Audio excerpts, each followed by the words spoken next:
Hi there. तो आप सब कैसे हैं? आशा करता हूँ आप बहुत अच्छे होंगे। तो आज के इस एपिसोड में या यूं कह लें वीडियो में मैं जो बात करने वाला हूँ वो बहुत इंपॉर्टेंट होने वाला है, क्योंकि हमारे राष्ट्रपिता, अरे हमारे बापू, नहीं महात्मा। तो क्या आपको पता है कि महात्मा गांधी, ये महात्मा का जो उपाधि है वो किसने दिया उन्हें? बापू की उपाधि किसने दी? राष्ट्रपिता की उपाधि किसने दी? क्या ये सारी उपाधियां उन्हें बचपन से मिली थी? नहीं। तो उन्हें किसी ने दिया था। तो आज का मेरा यही एक क्यूरियस सवाल है जो मैं आपके साथ डिस्कस करूंगा और मैं आपको बताऊंगा इन सारे सवालों के जवाब। तो बने रहिए मेरे वीडियो। तो चलिए, 2 अक्टूबर 1869 में पैदा हुआ एक बच्चा, जिसे पता तो नहीं था कि वो भारत का इतना महान व्यक्तित्व बनेगा।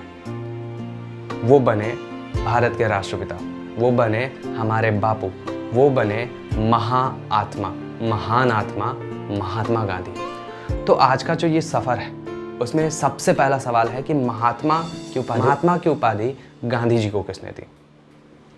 तो बहरहाल मैं ये बता दूं कि महात्मा गांधी शुरू से ही एक अच्छे स्टूडेंट नहीं थे। वो बचपन से ही मीडियोकर स्टूडेंट थे, पर उनके व्यवहार में उनकी कुशलता झलकती थी। वो एक सफल व्यक्तित्व के मालिक थे। तो 1915 में सर्वप्रथम यानी पहली बार उन्हें महात्मा की उपाधि देने वाले राजवैद्य जीवराम कालिदास थे।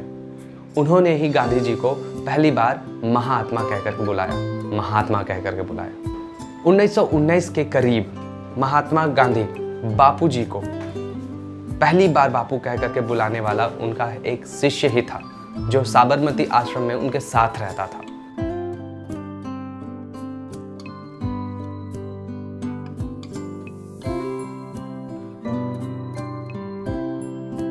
पहली बार सुभाष चंद्र बोस ने 6 जुलाई 1944 को गांधी जी को पहली बार राष्ट्रपिता महात्मा कहकर के संबोधित किया था, रंगून के एक रेडियो प्रसारण में, जो प्रसारित हुआ था सिर्फ गांधी जी के लिए। उनका जन्म भारत में गांधी जयंती के नाम से मनाया जाता है, पर क्या आपको पता है कि ये पूरी दुनिया में मनाया जाता है?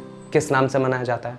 तो पूरी दुनिया में इनका जो जन्मदिन अहिंसा दिवस के रूप में मनाया जाता है और ये पूरे विश्व में मनाया जाता है। गांधी जी का जीवन हम सब के लिए एक प्रेरणा स्रोत हो सकता है, क्योंकि गांधी जी ने शाकाहारी जीवन और ब्रह्मचारी जीवन की ओर जोर दिया है। अब इसका मतलब ये नहीं है कि उनका विवाह नहीं हुआ। उनका विवाह मात्र 13 वर्ष की उम्र में संपन्न हुआ था, और वो उनके पिता चूंकि दीवान थे, और दीवान उस समय प्रधानमंत्री के मतलब एक छोटे से इलाके के प्रधानमंत्री के रूप में जाने जाते थे। तो वो संपन्न तो थे ही, और 13 वर्ष की उम्र में शादी होने के बाद जब उनकी पत्नी पहला प्रसव धारण करती हैं तो बच्चे की मृत्यु हो जाती है। बहुत शोक का समय है, और उसी दौरान उनके पिता भी गुजर जाते हैं। तो एक छोटा बच्चा जो अब जिम्मेदार हो चुका है, वो थे हमारे गांधी जी। इनकी शादी कस्तूरबाई मक्खन से हुई, जिन्हें गांधी जी प्यार से और लोग भी प्यार से बा कहा। इनके चारों पुत्रों का नाम हरिलाल, मनीलाल, रामदास, देवदास था। ये दक्षिण अफ्रीका में प्रवासी वकील के रूप में कार्यरत थे, पर वहां पे इन्होंने पहला संघर्ष शुरू किया। अब इनका जो रुख है वो भारत की तरफ हुआ। 1915 के समय में ये भारत आए। 1921 से इन्होंने भारतीय राष्ट्रीय कांग्रेस की बागडोर संभाली। 1930 में इन्होंने नमक सत्याग्रह किया। 1942 में इन्होंने अंग्रेजों भारत छोड़ो का नारा दिया और एक सत्याग्रह जारी किया, जिससे इन्हें बहुत ही प्रसिद्धि मिली। 30 जनवरी 1948 का वो दुखद दिन, जिस दिन नाथूराम गोडसे ने गांधी जी की हत्या कर दी।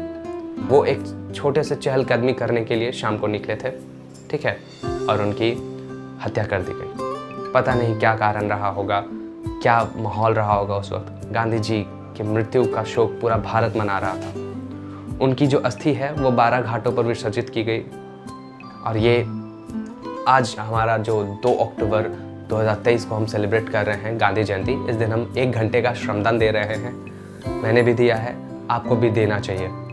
और पूरा भारत का जो कैबिनेट है, इट मीन्स जो भी हमारे बड़े बड़े नेता हैं, हम सब नमन करते हैं उस एक महान पुत्र को जो भारत के राष्ट्रपिता कहलाते हैं, बापू कहलाते हैं। तो जय हिंद, और इसके साथ आपसे अलविदा लेता हूँ और मिलते हैं नेक्स्ट एपिसोड में या वीडियो में, जिसमें मैं एक और इंडियन पर्सनालिटी के बारे में बात करूँगा।